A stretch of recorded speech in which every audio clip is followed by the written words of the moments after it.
The Lord be with you. A few churches ago, I met a woman who just about outclassed every other person I had ever met.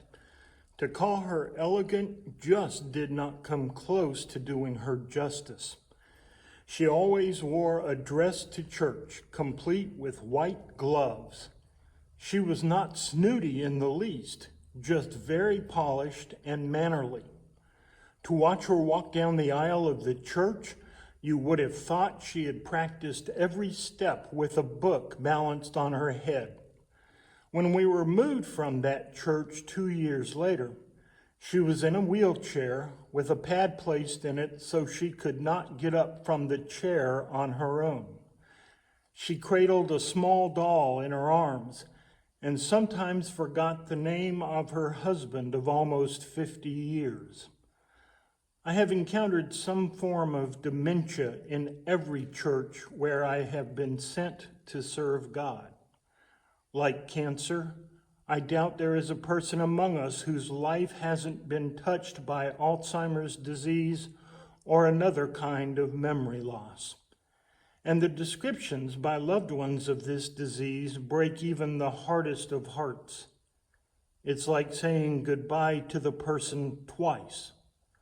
I am finding out who I am without them. I don't want to be without them. It's like a funeral, only the person is still alive. I have known people who were not comfortable leaving their home even for a haircut or a quick trip to pick up only a few things at the grocery store.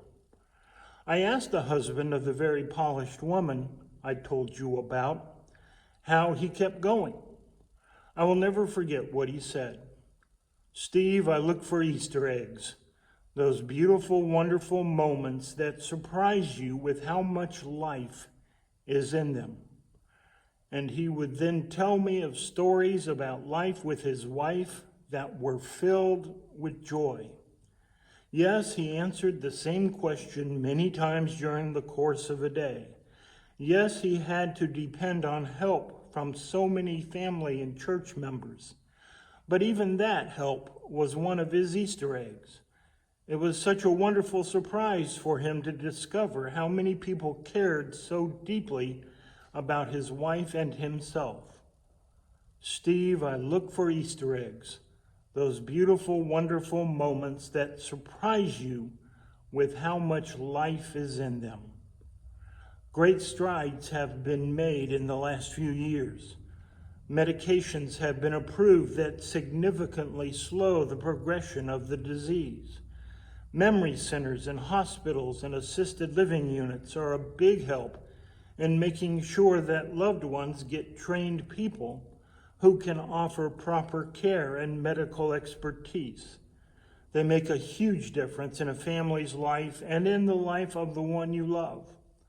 I am telling you these things for a couple of reasons. A friend of mine has recently been diagnosed with dementia. He is my age. I also know that so many among us are having to face these new normals in your lives. What I want to know is this: what can we do to help? I would like to begin an information and support group. Information because there is so much out there we simply do not know. And support because we love you and need to know what support would look like for you. If you would be interested, call me or the church office and let me know. If there is enough interest, I will begin looking for experts on the subject to educate us. I am sure there are ways we can help that we have never considered.